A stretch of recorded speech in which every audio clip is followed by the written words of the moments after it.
Hi, everybody. Thank you very much. I'm Orlando Ruiz Jr., and welcome to another classic movie review. There is a new Planet of the Apes film in theaters out right now, Kingdom of the Planet of the Apes. I have not seen it. I do plan on seeing it. I am a fan of this franchise. I have talked about the first film from 1968 on my channel already, almost about a year ago now.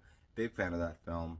And so, with the new film out in theaters right now, I thought, since I'm mainly a channel that's all about the classics, I thought, why not talk about the very first sequel to the original 1968 classic, which is Beneath the Planet of the Apes. Came out in 1970. This movie was directed by Ted Post, who prior to this had directed some episodes of the classic Western 60s TV show Rawhide.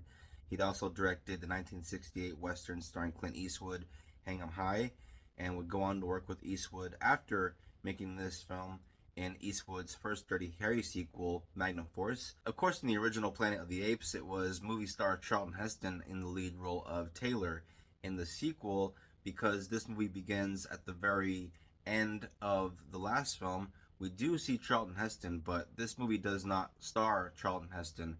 Charlton Heston did not want to really be in this film, which is why we don't see him in the film that much. This movie mainly stars James Franciscus in the role of Brent, who is an astronaut that was basically following the same course as Taylor, played by Heston from the first film. Returning for this very first Ape sequel, once again we have Maurice Evans coming back to play Dr. Zaius. Also returning is actress Kim Hunter as Dr. Zira, the ape scientist and human sympathizer.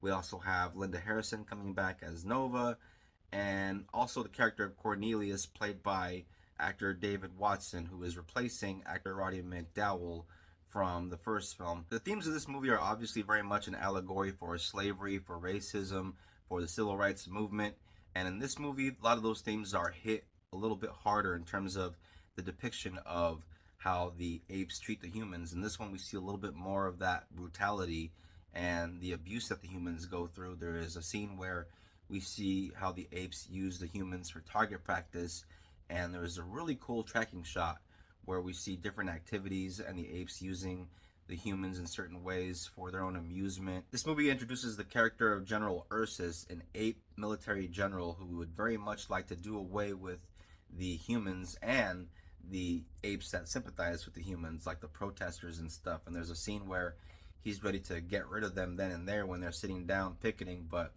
Dr. Zaius is a little smarter. He's like, let's not make martyrs out of them. You know, they kind of go in there and try to get them out quietly without making a big to-do about it. But Dr.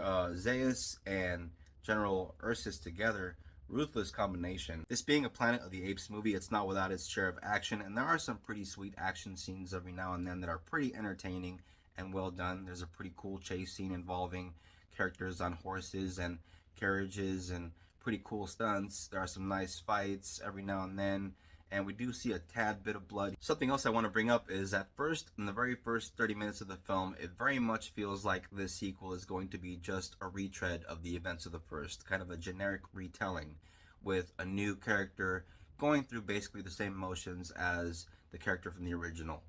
And it is that at first, but then our main character Brent comes to the same realization that Taylor from the first film comes to in just the first 20-30 minutes of this film. And so uh, a little different in that way. And then things kind of change after that, because even though some of the stuff is the same in terms of what happens to him, the movie takes a big left turn in a way and takes some real big swings. Of course, I am trying to be vague about all this because I don't want to give away any spoilers if you haven't seen this film.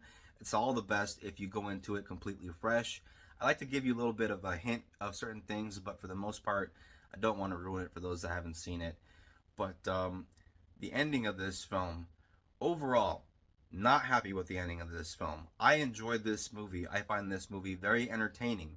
However, the ending of this film really bums me out. If you enjoy the newer modern Apes films, and if you've seen them a few times, and if you checked out these old films, you might recognize a few things that made it into the newer films as Easter eggs. There's all kinds of lines here like ape no kill ape and the only good human is a dead human, all kinds of stuff that we see pop up and recurring and used in different ways. And we see twists on certain things in the newer films, but a lot of that stuff, it's all here in these older films. This movie does have a couple of pretty bad blue screen shots, and yeah, I didn't like the ending of the film. I do give this movie 2.5 stars. However, I still think people should check this movie out. Here's my copy of the Blu-ray, since I do have the box set of these babies. This is my copy of Beneath the Planet of the Apes, the very first sequel, the 1970 film from director Ted Post. And as you can see there, Dr. Zaius there on the front of the cover, and pretty cool little cover. Beneath the Planet of the Apes from 1970. Not the best film in the series, but definitely a fun sequel to check out. So there you have it. Thank you very much for watching this classic movie review. I always appreciate you checking it out. If you're into this kind of thing, if you're into the classics, if you're into movies, hit the bell, become a subscriber. Please don't forget to comment, share, like. If you're a returning viewer, thank you very much for coming back and supporting the channel. I always appreciate it. Please look out for the next classic movie review. Until then, I will see you next time. Peace out, take care of each other, and God bless.